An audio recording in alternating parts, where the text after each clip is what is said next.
Have you ever been to a labour exchange?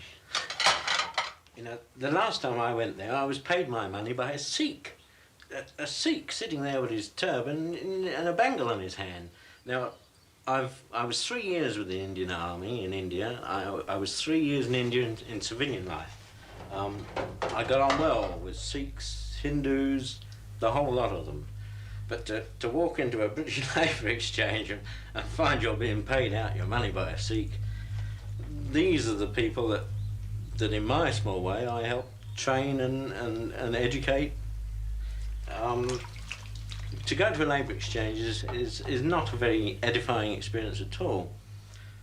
You know, you change into your old clothes to go to the labour exchange. But you've got to go.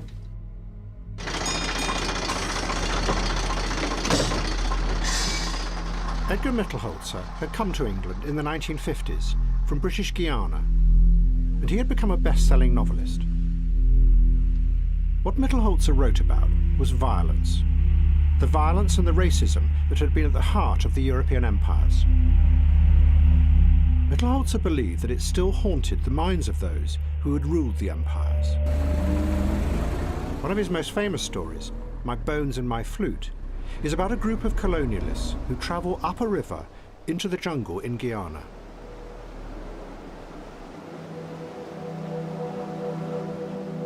They are searching for the remains of a giant slave rebellion in the past, guided by an old manuscript.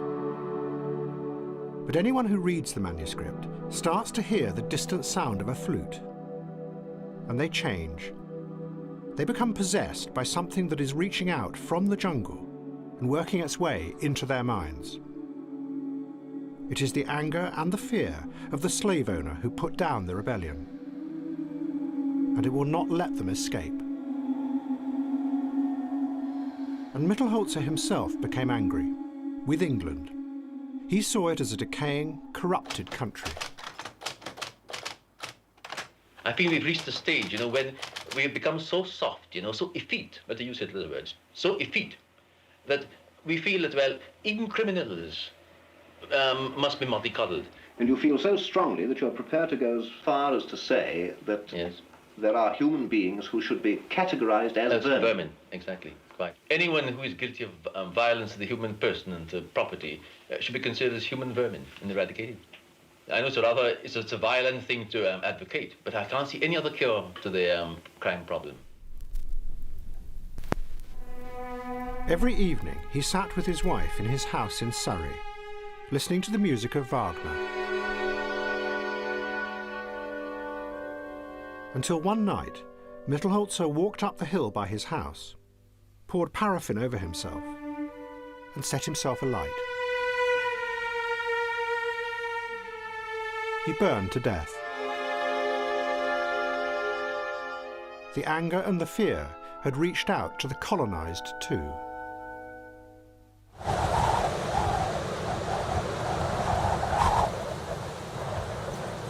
In 1966, engineers monitoring Chinese television from a mountain in Hong Kong began to realize that something unusual was happening in Beijing. China was sealed off from the rest of the world, but what they saw were hundreds of thousands of people streaming in from other cities and the countryside. By August the 11th, 1.5 million people had assembled in Tiananmen Square. Most of them were students or schoolchildren. Then, Mao Zedong appeared on the balcony above them.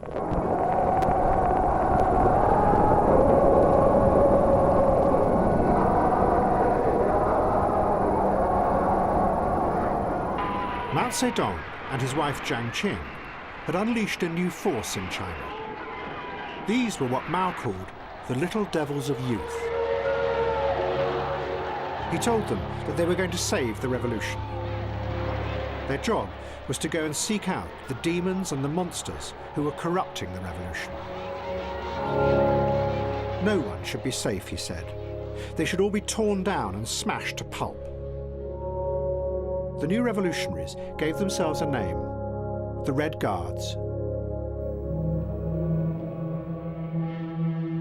Jiang Qing now had great power. She saw herself as equal to Mao. But she was convinced that the threat to the revolution also came from inside people's minds. She knew that even though China had gone through a revolution, little had changed inside the heads of millions of the people, including those in power. They still believed in a rigid hierarchy.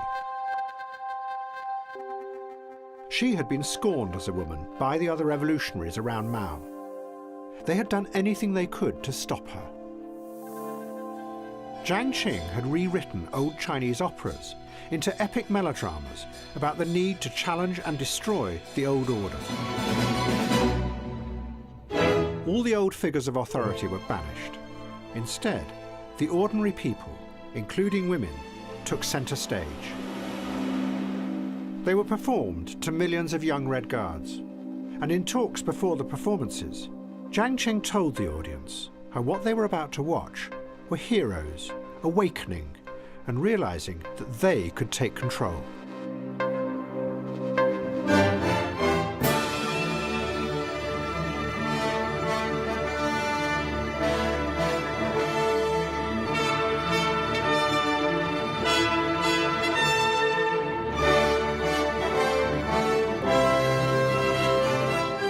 Today, I still vividly remember the first time I saw the revolutionary play. I was about 14, 13 years old. And there was a rush of emotion, of identity. I was so excited.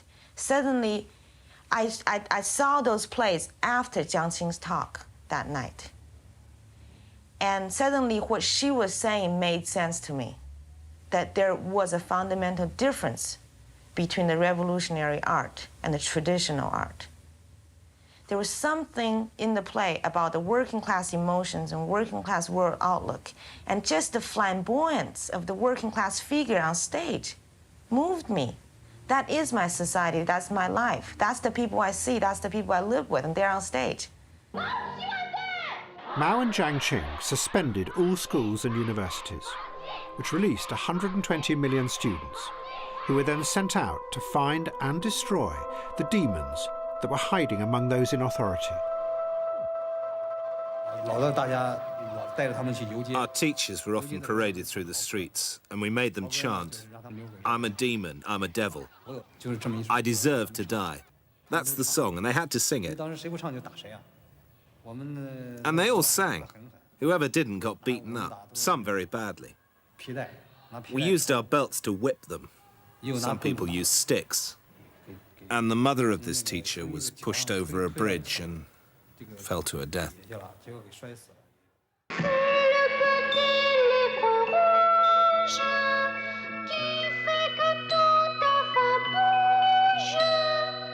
L'impérialisme dicte partout sa loi. La révolution n'est pas un dîner. La bomba est un tigre en papier. Les masses sont les véritables héros. Les ricains tuent et moi je mets Mao Mao. Les bombes tonnent et moi je sonne Mao Mao. Horst Mahler had been born in what was now East Germany. His father had been a fervent Nazi and an anti-Semite. In 1945, his family fled across Germany from the approaching Red Army. Then his father committed suicide.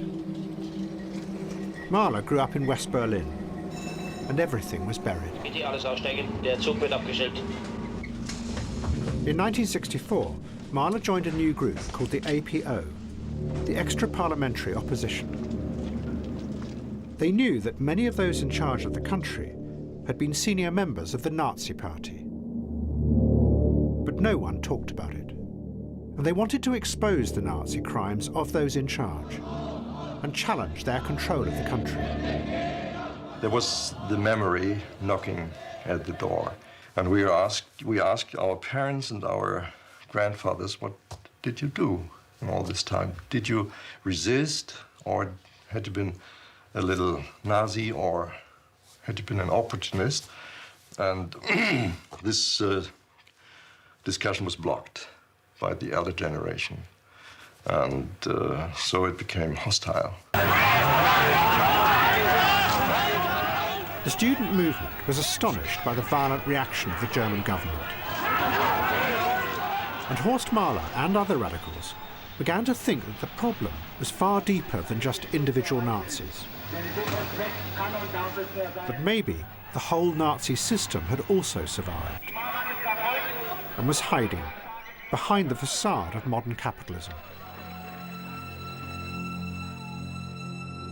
They argued that the very system of industrial rationality and bureaucratic control that had made the Nazi state so efficient had simply mutated. It had been taken up by the victors, above all by America, and was now being used to run the new global capitalism and the multinational corporations that were ruthlessly exploiting what was called the Third World. Anything that stood in the system's way was bombed or burnt, with weapons created by the same rational industrial techniques that made the mass consumer goods. But the people in the West couldn't see this, because they had been led into a dream world that used mass consumerism and sexualized imagery to entrance and distract everyone. Und zauberhaft schön. Die Randlosen. Strumpfhosen von... In reality, it was an iron cage, designed to look like an open and free welfare state, a false state of peace that was built really on horror and war. We were convinced that our situation here, the welfare state, is only possible and a result by the exploitation of the Third World. And we said we must disturb this peace, this false peace in our country, in order to show the responsibility of us, that it is our task to implement sabotage in the centers of imperialism.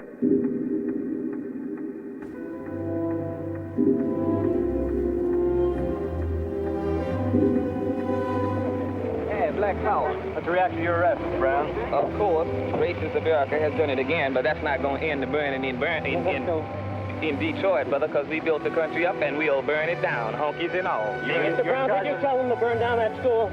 Be serious. I ain't got to tell black folks what to burn. Did you tell them to shoot Lady Bird? Did I tell them to burn down Detroit? Did I tell America to bring black people here? Did you tell them to shoot at Lady Bird? I say if they give me a gun and tell me to shoot my enemy, I might shoot you. Where have you been since the other night? Okay, let's go. Oh, well.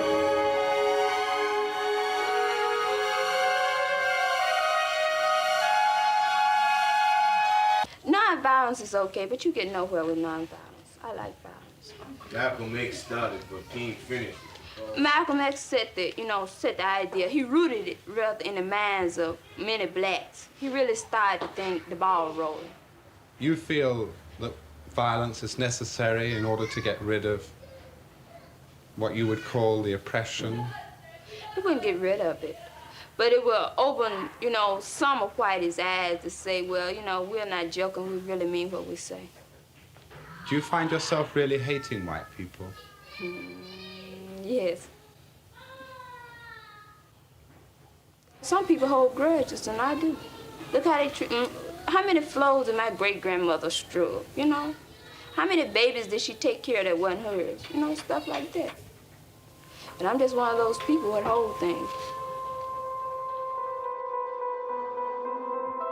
Alice Faye Williams had been born in North Carolina. She had run away from home when she was young because she was frightened of her violent father. And she came to New York when she was 15. She managed to get a place to study at the School of Performing Arts.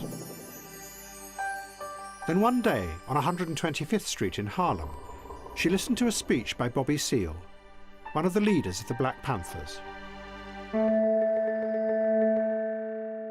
The Black Panthers believed that the only way to stop racism in America was for black people to get power. Simply changing the law was not enough.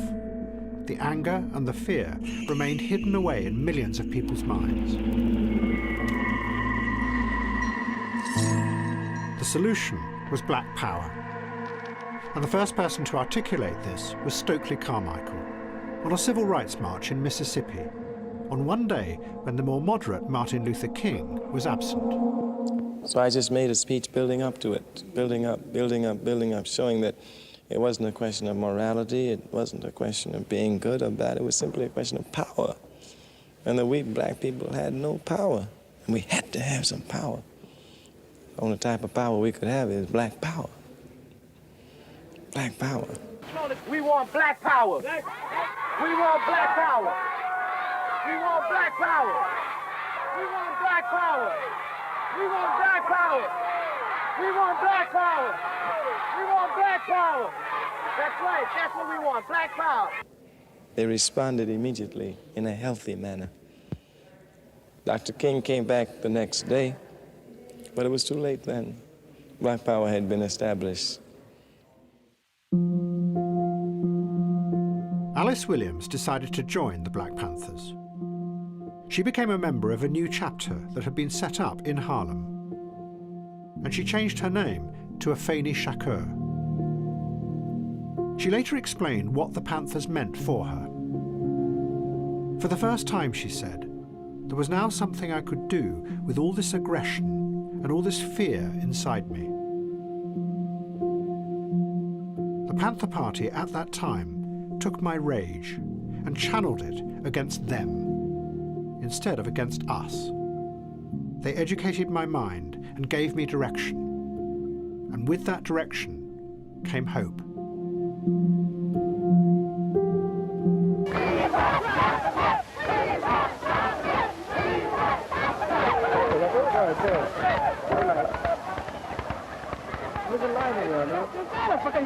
I'm pulling. Watch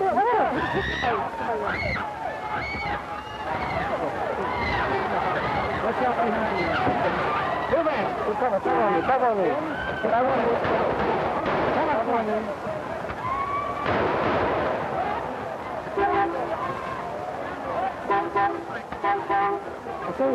Oh, there were. I saw in the precinct a number of men and women being brought in. I had contact with some of the women when we were in the precinct, and they were also beaten. Some had black eyes, some had swollen lips, and so forth. And from what most of them said, they were just walking along the street, and most of them were pushed or hit with a club. And when they, protested the fact that they were being hit for nothing, then they were beaten and arrested. We teach children that the policeman is a friend. In Harlem, however, although I know that there are policemen who are friendly and kind and decent and fair, this type of policeman is a rare thing. Eh? The others go at me, mate. I do shows in aid of people like you.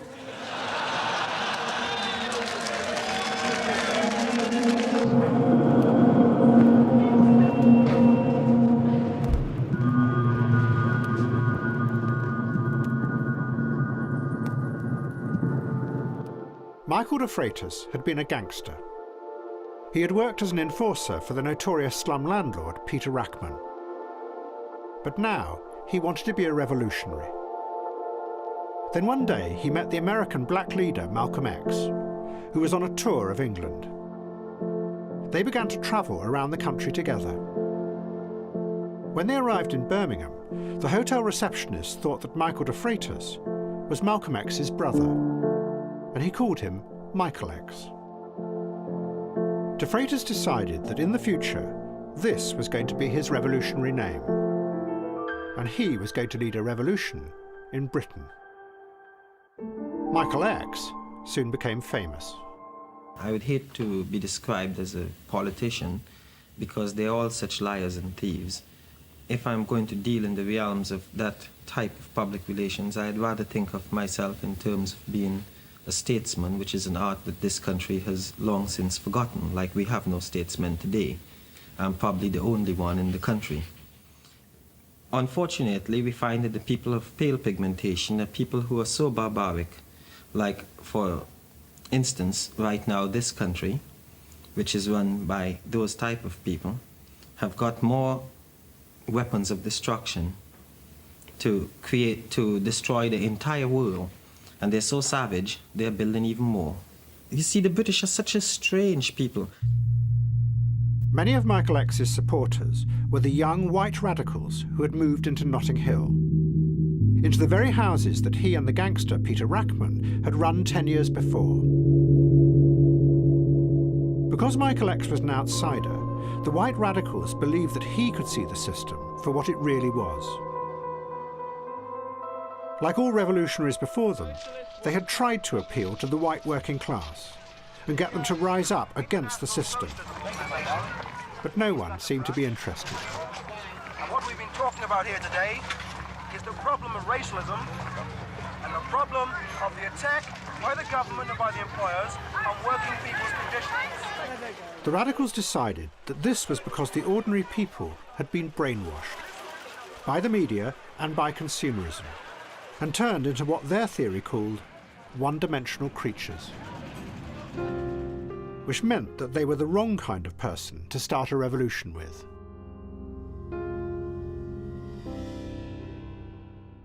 Their whole mind is, you know, like a cabbage. They're suppressed. They can't do exactly what they want. They haven't got any freedom. They haven't got any freedom to do exactly what they want under the system. I mean, we certainly do. What is freedom? Well, being able to express yourself in whichever way you feel is right. I think it's not only the system that's wrong, I think it's the people that's wrong.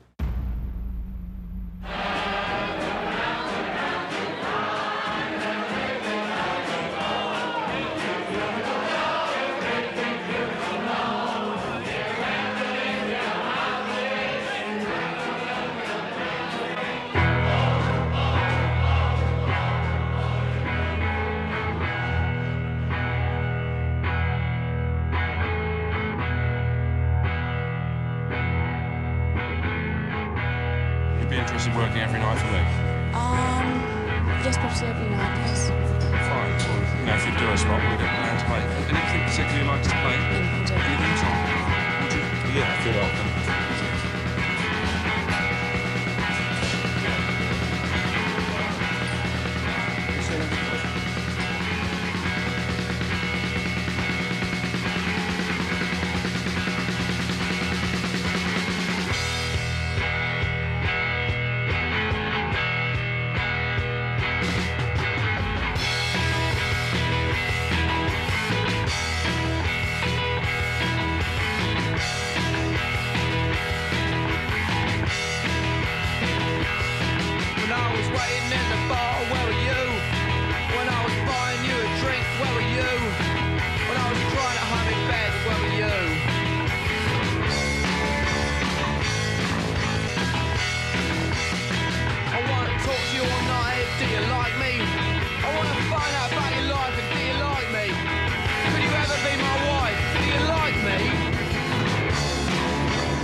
But one evening, after making a speech in Reading, Michael X was arrested, and he was sent to prison for 10 months for inciting racial hatred.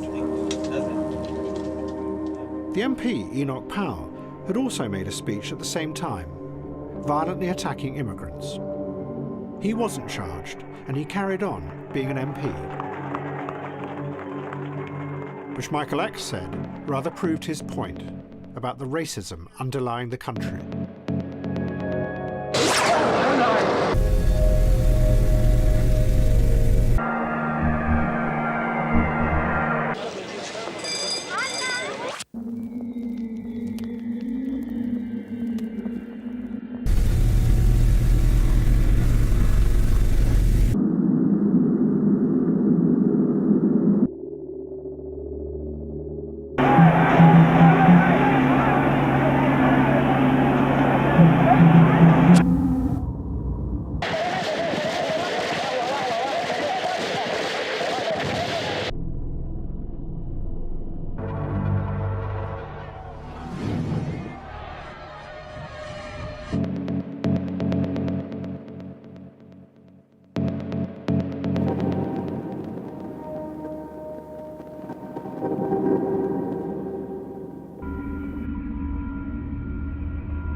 certainly no one that's going to tell you not to think what you honestly believe, but I think maybe you should re-examine a little bit the things that you believe, huh? Think about it. In the Cold War, the very idea of the individual and how the individual's self worked had become political, because it was what defined the United States against the collective ideology of Russia. I think maybe you should re-examine a little bit the things that you believe, huh? What concerned many psychologists, though, was that the Second World War had revealed how frightening and deceptive human beings could be. Particularly in Nazi Germany, where ordinary people who had apparently been good citizens had indulged in the most terrible horrors. And psychologists started to examine what really went on inside people's minds, trying to find ways of bypassing the conscious explanations that humans gave, because those explanations could be deceptive. They wanted to find a way of getting directly at what was going on inside the brain. One of the key figures was a psychologist called Dr. Eckhard Hess. He had begun his career recording and analysing animal behaviour on film.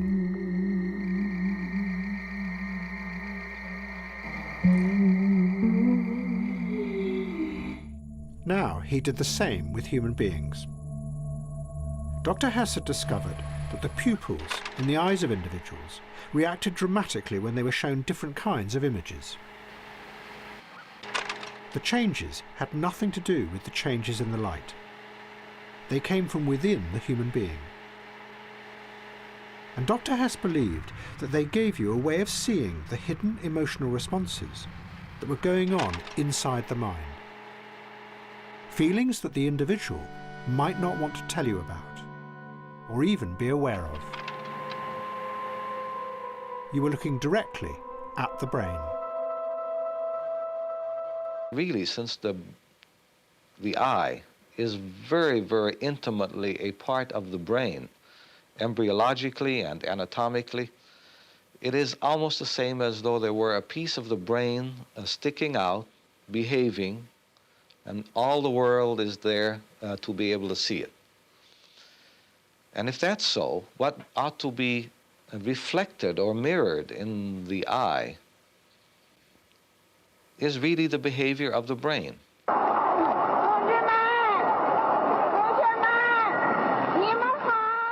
Jiang Qing was now the most powerful woman in the world.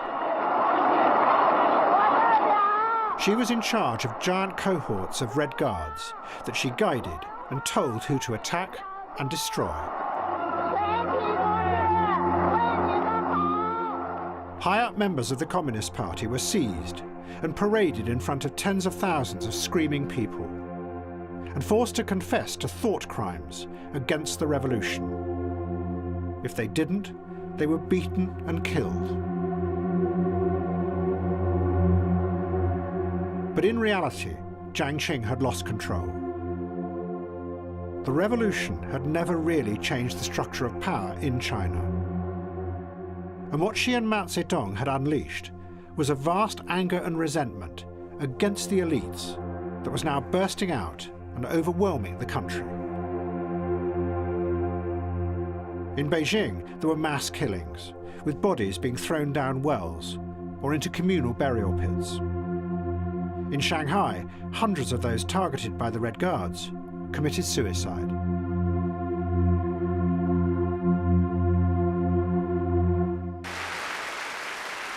But Jiang Qing... One of the main themes of her life was avenging herself against men who wronged her, politically mainly, when she was in her 20s. And she did not strike back against them until the time of the Cultural Revolution, some 20 years later. They still had refused to give her access to the masses and to allow her to work. And she finally destroyed them. Wow. They were removed from their posts. They were humiliated before the people. Placards were put up over their chests. They were dragged before the masses. They were humiliated. They were destroyed. Jiang Qing also turned on everyone who in Shanghai in the 1930s had held her film career back. Studio heads, directors and journalists were dismissed and beaten up. But the worst was saved for the film star Lee Lilly. They had starred together in Bloodshed on Wolf Mountain. Jiang Qing had always believed that Lee Lilly had deliberately upstaged her. Now, Lee Lilly and her husband were seized by Red Guards. Jiang Qing ordered them to be tortured. Lee Lilly survived, but her husband couldn't bear it, and he committed suicide.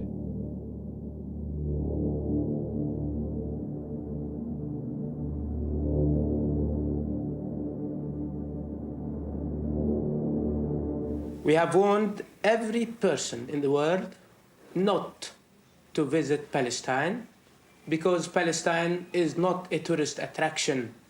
It's a battlefield, and it is our land. Anybody who gets killed or injured in Palestine would be carrying his own responsibility.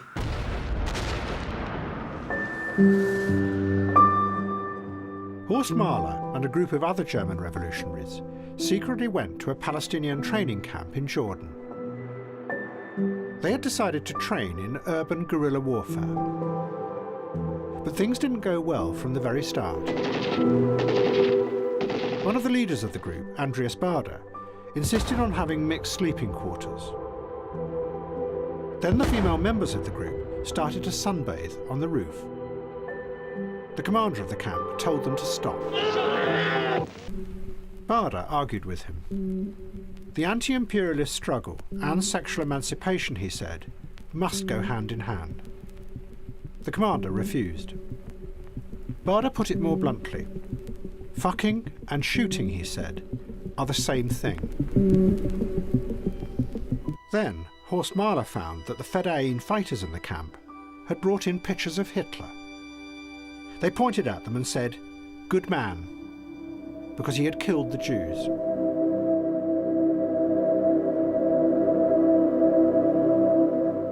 That was very hard for us, Mahler later said, because we had a feeling of guilt about the Jews. We were very upset. In the end, the Germans went on strike because they weren't being given enough bullets each day to shoot with. So the commander stormed their house and threw them out.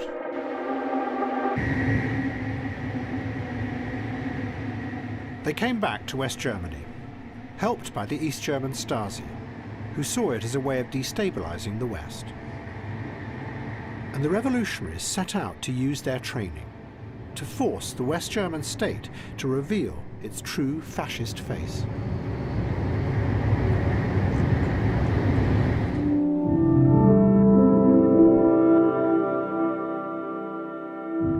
Afeni Shakur was now a full-time member of the Black Panther chapter in New York. She was certain that the only solution in America was violent uprising.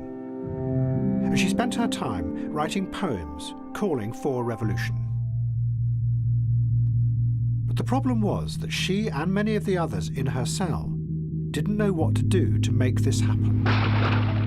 They watched enviously as other Black Panthers on the West Coast fought running battles with the police and the military. All we have to say is all power to the people, and you can jail a revolutionary, but you sure can't jail a revolution. Baby, you're gonna have some dealing to do, because niggas ain't gonna stop until they either get freedom or destroy everything that they run across. The question of who to attack in New York got more and more complicated. Some of the Panthers argued that they should target the ruthless landlords who made them live in rotting apartments, and the bankers who refused to lend blacks money, so they could never escape from the slums. These, they said, were the agents of imperialist control. But in New York, the majority of landlords and bankers were Jewish. And we are being exploited by people who do not live in our colonies, you see, or in our communities, who come into our communities and exploit us every day, you see, and they take the money back to their communities. So this is like colonial imperialism in our content, you see. And the people who exploit us in our communities, particularly in New York City, are Zionist Jews.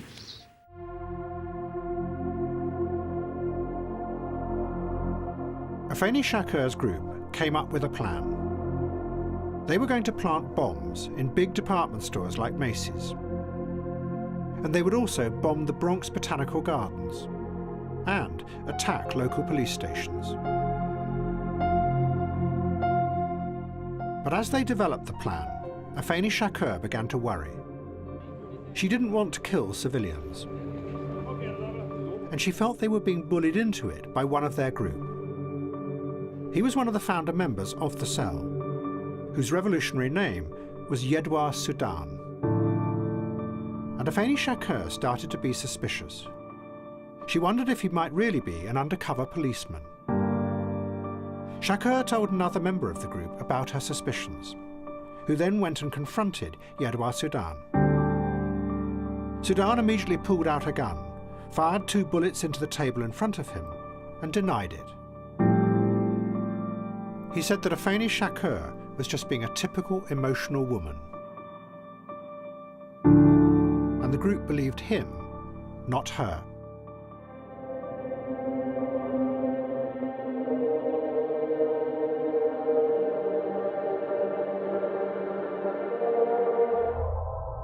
When Michael X came out of jail, he found that the world had completely changed, but not in the way he had hoped.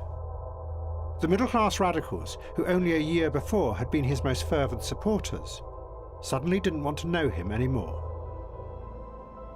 In Notting Hill, no one talked of violent revolution or of bringing down the corrupt power structure.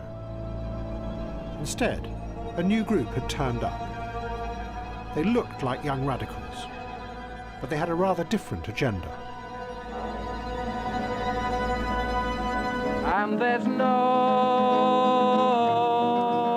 more war, 'cause there's no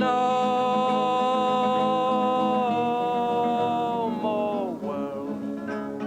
Hundreds of student volunteers from all over the country had come to do a massive survey of everyone who lived in Notting Hill. It was the beginning of what was called community action. They were going to use the data to create neighbourhood centres, which they said would be a different way of empowering the local people. Parts of Notting Hill are closed off from the general mainstream of society, treated differently from society, sometimes treated as a social dustbin, sometimes treated as a ghetto. Hello. Lighting, you've got, is it We've got included? lighting, we pay for it ourselves. And you pay for it yourself? Yes, and the heating. Cleaning, oh, this doesn't really apply to you, this applies to other people. In other sorts of rented accommodation. We do that ourselves. You do that yourself? Yes. Also, room service doesn't really apply either, I imagine. But soon, many of the local black residents who were involved with the project resigned, because power seemed to remain firmly with the white professionals. Can we go in an orderly fashion and no damage to the property at all, please? Well, what made me resign was because I don't think that enough local people were being involved. And by local people, I mean West Indians. Students can't do much. They're relegated to a role of just getting information. Isn't that worthwhile? Well, I suppose it's worthwhile, but it depends on how the information will be used afterwards. The aim of Black Power had been that people would organise themselves so they could stand up against those who ruled them. Michael X realised that what was happening now in Notting Hill was the opposite. People were being treated as subjects to be counted and measured and managed. He became increasingly cynical about the Liberals' real intentions. These places always have fantastic basements. Oh, this is a tremendous place if you've got the money. You want to have a party or something. A few years ago, you were reported to have said that whites who claim to help you are out to kill you. Do you still believe that? Yes, I'm thinking when I said that, I was referring to people who are described as white liberals. They are some of the most vicious people I find in this country, for the simple reason anywhere, not just in this country, because they're the kind of people who come to black neighborhoods ostensibly to help black people.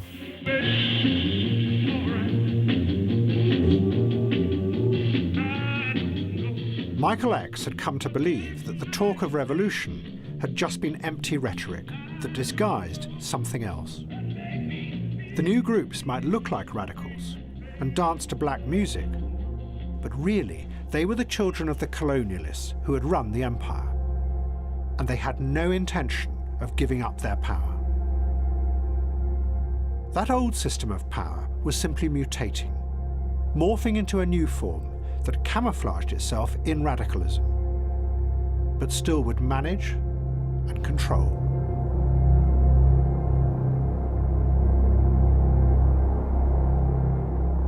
Michael X was an ambitious man who had badly wanted political power. I don't see anything to be terrified about powerful black people. I'm a pretty powerful black man. I'm the most powerful black man in Europe. But now he saw that he was never going to get it. So he decided that he too would revert to the old forms of power that he knew well: extortion and violence.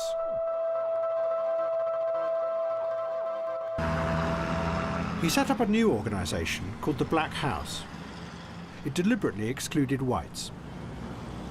He still talked of violent revolution, but really it was a front for taking over drug dealing in parts of London.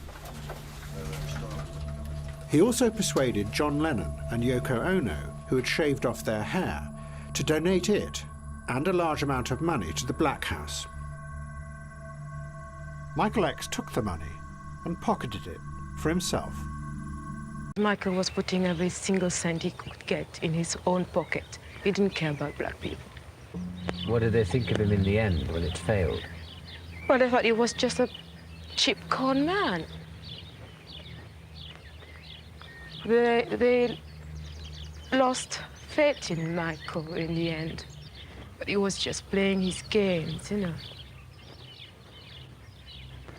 Why do you think he did that? Because Michael doesn't believe in black power. Michael is just on a power trip for his own benefit. Michael doesn't like black people because Michael is half white. In a short time, I'm going to ask you to put your face up against that face piece and look in this box while I ask you to solve some multiplication problems in your head. The problems will be relatively simple. They'll be given to you verbally, and I will ask you to give me the answer verbally back. Give me only the answer.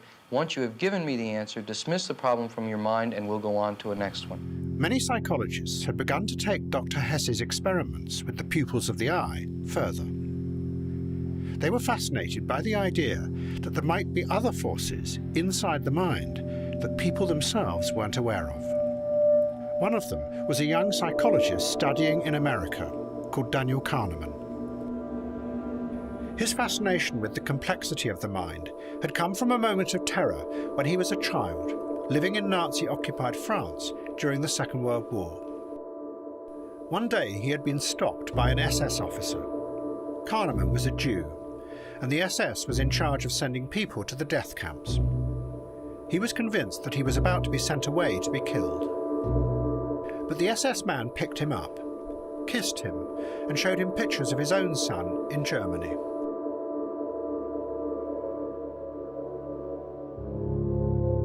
Kahneman decided that the human mind was very strange and full of contradictory impulses.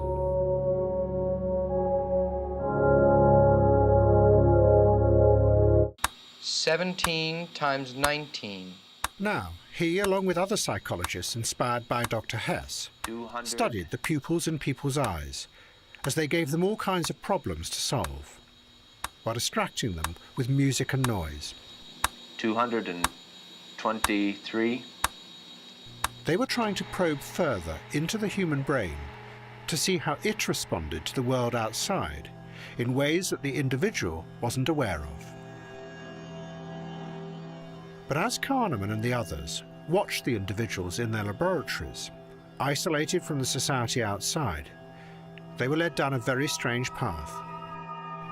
that in the age when the individual self was going to become the central focus, from politics through to consumerism, the scientists were going to come to the conclusion that maybe the conscious self wasn't fully in control of what humans did.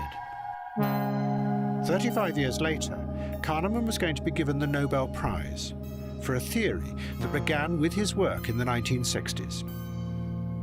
He would come to believe that what we think of as the self is really just a small part of something else hidden inside our brains. A much larger part of the brain that actually experiences the world outside. But that experience makes no sense. It is just an ongoing, chaotic rush of biochemical data that flashes up and fades away. And what humans think of as their self is actually an accessory that tries to make sense of this chaotic mass of incoming data. But to do that, it has to simplify and turn that data into stories that are sometimes so simplified that they bear little relationship to the reality outside.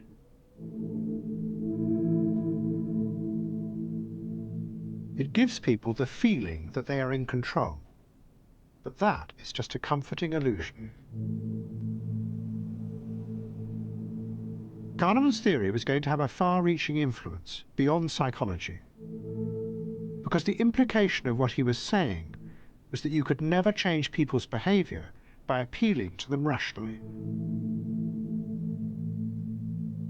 And in a strange way, Kahneman was saying the same thing as the left-wing revolutionaries. Human beings did live in a simplified dream world, but what he was saying was that there was nothing you could do about that.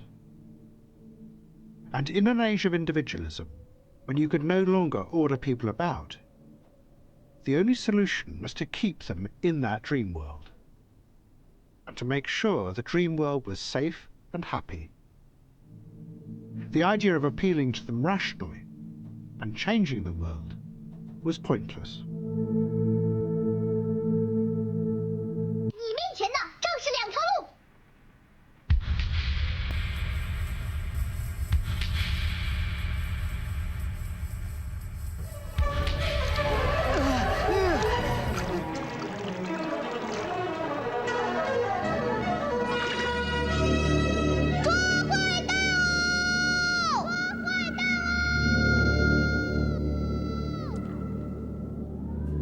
By now, China was in a state of almost civil war.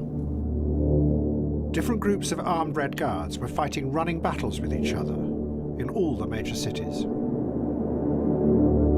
But Jiang Qing still believed that real power was almost within her grasp. She had destroyed the one man who was seen as Mao's successor, Liu Shaoqi. Red Guards took Liu from his house and he was beaten up and imprisoned. Everyone, including children, were told that he too was a demon.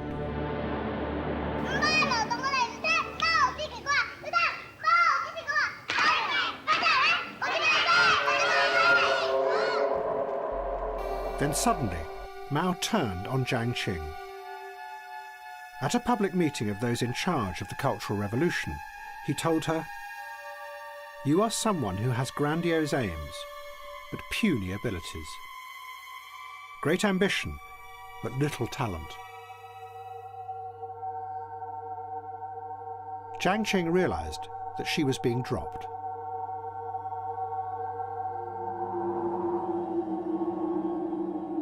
In her operas, Jiang Qing had gone back into China's past. Her aim had been to rework them, to express a new kind of revolution. But in reality, she had reawakened a dark and poisonous violence that had lurked under the surface of China for hundreds of years. It was driven by a resentment of the rigid hierarchies that the revolution had not really changed.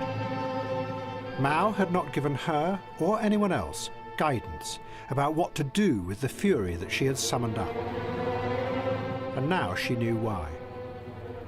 He had simply been using her, and the violence that she created, as a way of destroying all opposition to him.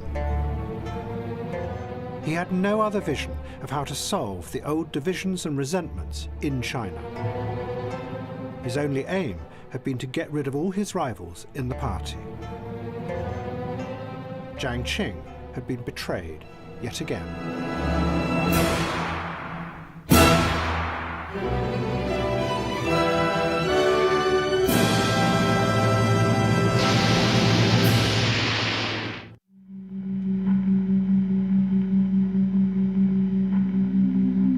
The members of the Red Army faction were now planting bombs and robbing banks all across West Germany. They announced that they had now become Maoists, followers of Mao Zedong, and they were going to awaken the popular masses.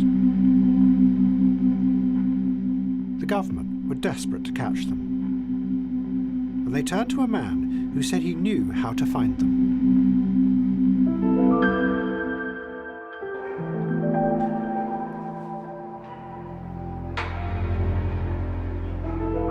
He was called Horst Herold. He was the head of a tiny federal crime investigation unit. It had no real power because any national police system was prohibited by law to stop Nazism from ever re-emerging. But Herold insisted that the only way to catch the terrorists hidden in the cities was to reintroduce control from the center. His solution was to use a computer, because there was no law to stop that. Working day and night inside a protected complex, Herold created a giant computer network that monitored the movements of millions of people. He also fed into the computer vast amounts of data, not just about the terrorists themselves, but others, who, in his words, represented a danger. Individuals the data showed might become terrorists in the future. From all this, Herold created what he called logical sequences, patterns drawn from the data that predicted where the terrorists might be hiding in the cities. What he had invented was a new rational bureaucracy, working from the center, in which information was controlled. It was the start of mass electronic surveillance, and it caught the terrorists. Überlegen Sie sich, was wollen Sie denn jetzt? Wie wollen Sie sich aus dieser Situation befreien? Es gibt keine Chance.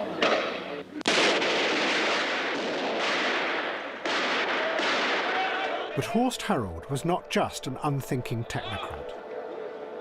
By studying all the data, he had, he believed, come to understand that the terrorists were just a tiny part of something much bigger that was happening all across the world.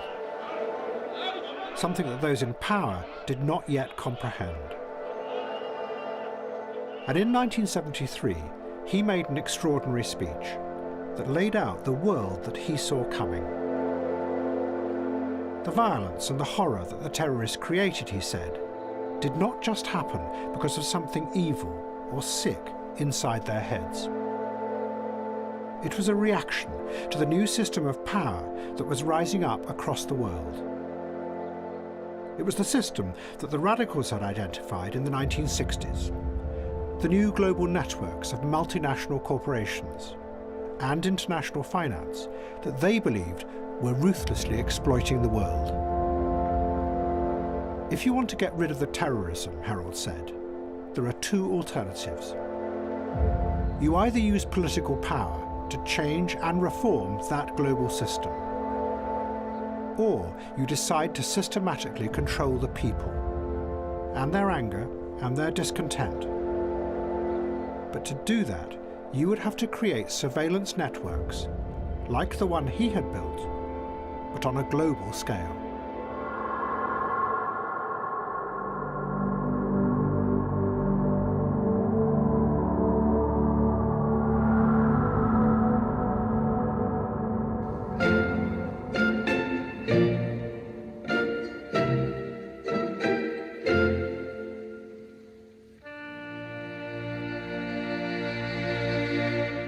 In Notting Hill, all the politics had gone. The counterculture had transformed completely into a new kind of consumerism, with self-expression at its heart.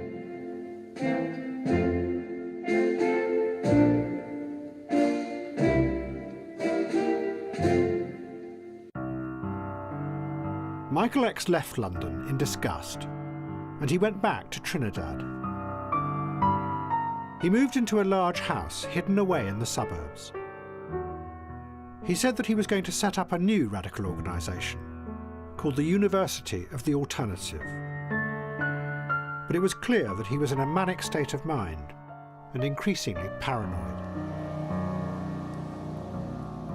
Then one night the compound burned down and Michael X disappeared. The police found a hidden grave in the garden. In it was the body of one of Michael X's last disciples, Gail Benson, the daughter of a Conservative MP. She had discovered that Michael X's real plan was to grow marijuana and export it to the United States.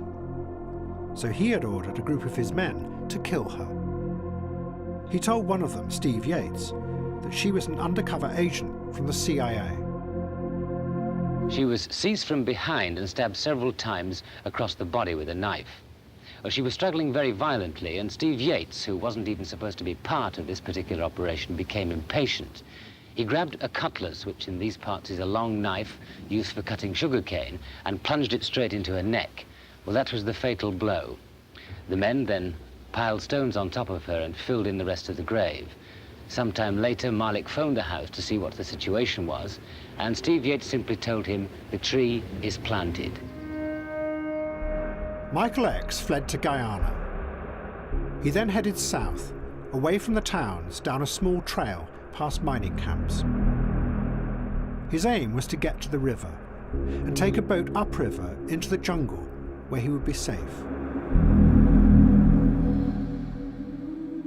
It was the same jungle that Edgar Mittelholzer had described in his story about the ghosts from the colonial past.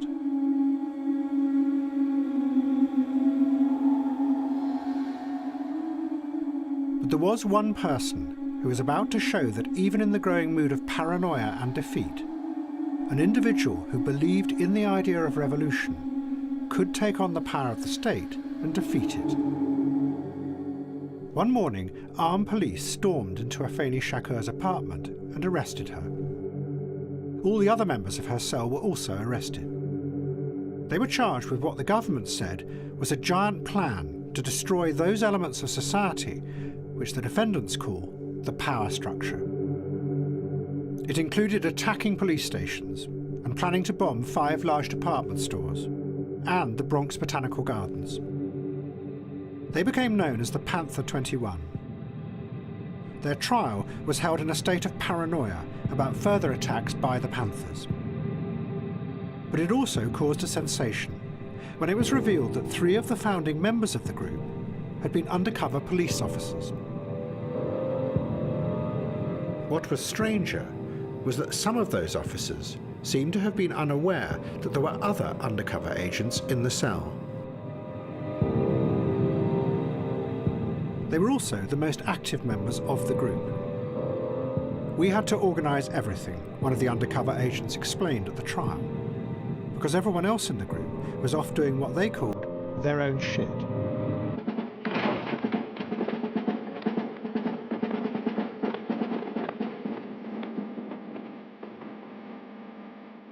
The prosecution claimed that the group had been inspired by violent revolutionary propaganda, and in particular by the film The Battle of Algiers, made about the Algerian struggle against French colonialism. They showed the film in the court.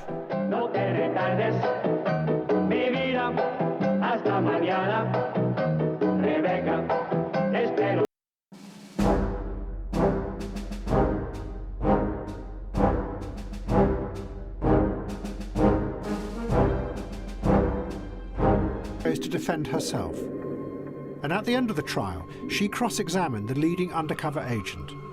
He was the man she had suspected from the start, Yedwa Sudan. His real name was Ralph White. A journalist who was in the courtroom wrote a book that described what happened. She started by getting White to admit that really most of the inspiration for the plots came from the undercover agents.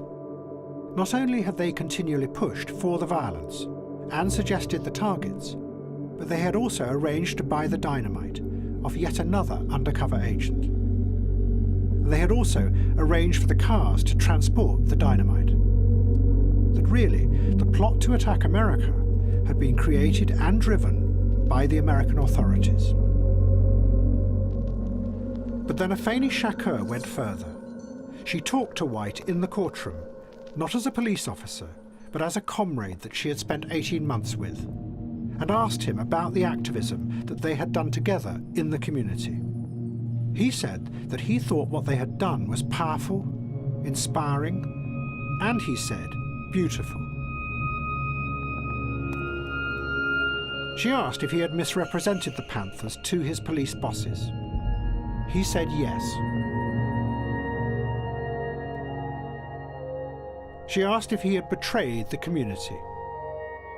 He said yes. When the jury was sent out, they talked for 40 minutes, came back and acquitted all the defendants. It was a powerful example of how an individual could challenge those in power and win.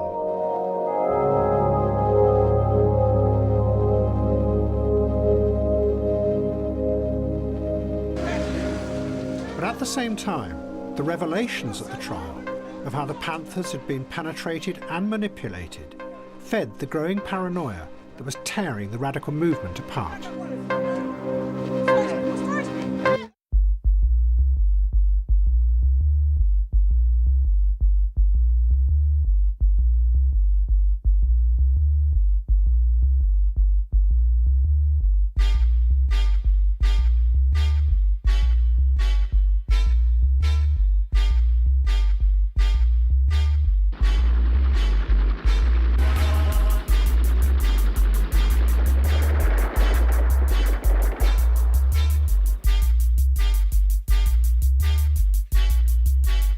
They claim that I'm violent just cause I refuse to be silent. These hypocrites are having fits cause I'm not buying it, defying it. Envious because I will rebel against any oppressor, and this is known as self-defense. I show no mercy, they claim that I'm the lunatic, but when this shit gets thick, I'm the one you're gonna get.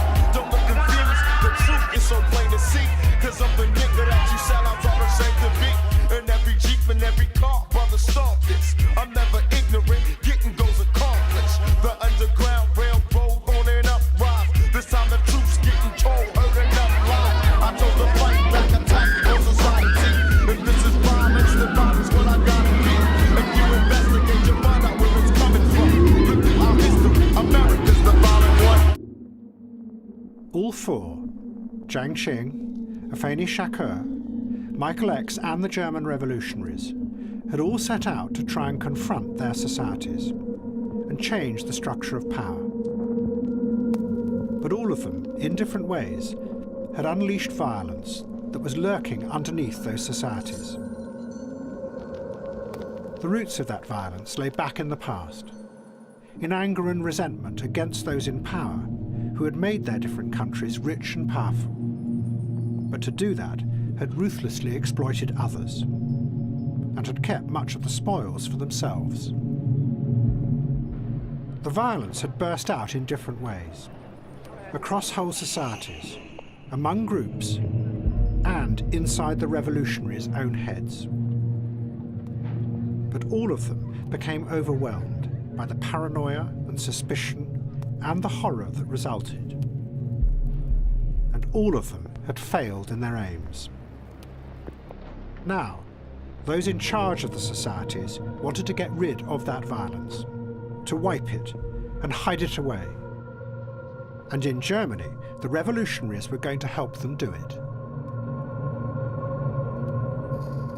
In 1976, two of the remaining German revolutionaries helped Palestinians hijack an Air France plane. They flew it to Entebbe in Uganda. What happened next shocked the world. The terrorists took the hostages into the departure hall. And then they began to separate the Israeli passengers from the non-Israelis. The Israelis were the ones who would be executed if the plane was stormed. To the other radicals watching from inside prisons in Germany, who had dreamed of revolution, it seemed as if those dreams had now led them to behave exactly as the Nazis had done. Was it frightening when you realized that that was happening? Yeah, of course, awfully frightening. This has been one of the main points in the development, the awareness that we are from the same stuff as the fascists were. We understood something. We understood that fascism is a component in all of us. But we don't know to handle this contradiction. We don't have any means to live with this evil part in ourselves.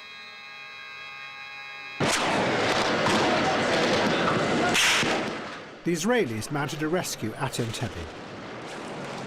The hostages were saved, and the terrorists were killed. But the Germans' behaviour in the hijack had an incredibly powerful effect on radicals and liberals all across the West. 3 years before, the man who had been chasing the terrorists, Horst Herold, had argued that the violence did not just come from inside them, that they were reacting to something that was happening in the world. But now, the revolutionaries and many of their supporters began to argue that maybe the violence was not in the system. It was inside them.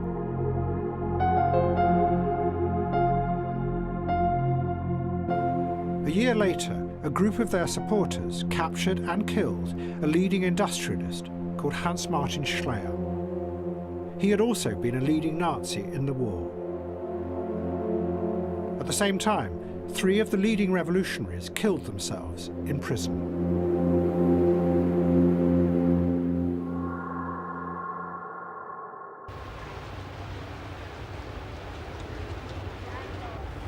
In an extraordinary moment, on one day in October 1977, 2 funerals were held in the same city, Stuttgart. One was for the revolutionaries. Hundreds of their supporters flooded into the cemetery, watched by 1,000 armed police.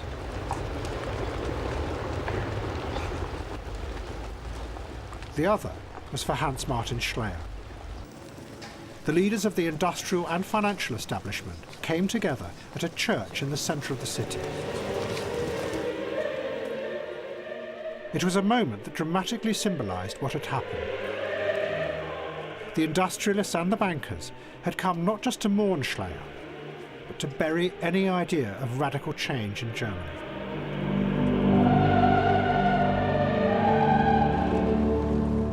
And for the radicals, it was the moment, after all the violence and all the failures, when pessimism finally took hold.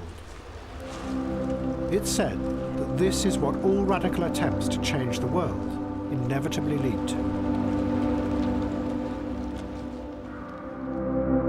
And in the growing age of the individual, it led to the conclusion that the fault is inside you, the individual, not in society. Those who had wanted to change the world now began to turn inwards. This distrust was going to be reinforced by the growing influence of the psychologists, who said that human beings were really irrational and lived in a dream world. Out of that was going to come the modern system of power, in which psychology would join with economics and with finance to make sure that that dream world was managed.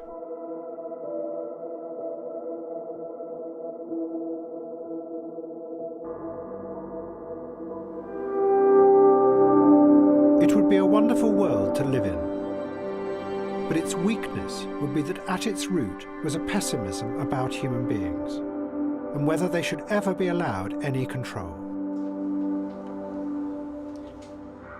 While outside the dream world, the things that the revolutionaries had wanted to change so much, the inequalities, the racism and the exploitation would all remain untouched and would continue to grow unnoticed.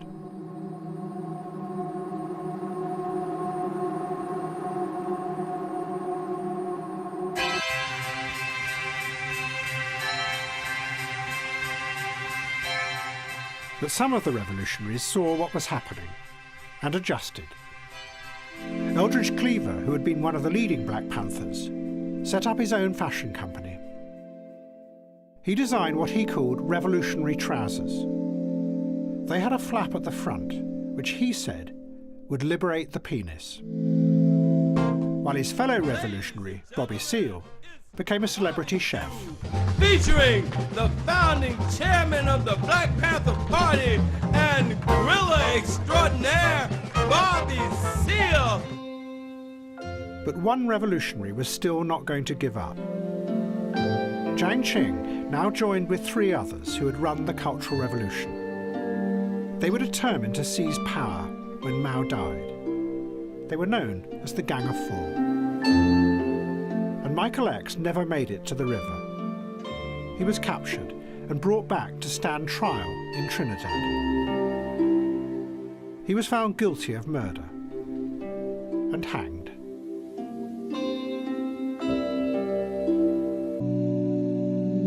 And in the future, the violence and the anger would be played out in the artificial world of culture. It would be the images and the words of revolution. But in reality, nothing ever really changed. And what was forgotten in this new age, including by the psychologists who were exploring the self by drilling ever deeper, was that what you are and what you feel comes not just from inside you, but from where you are in the power structure, because that flows through you too. When you see an individual white boy, you're not afraid of that individual white boy. What you are afraid of is the power that he represents, because behind him stands the local police force, the state militia, the army, the navy, the air force. When you see an African, there is no power behind him. There is no one speaking for his interests. There is no one to protect him. The guerrilla studies. The guerrilla studies. He doesn't rap, he studies and keeps his mouth shut. Study, children, study.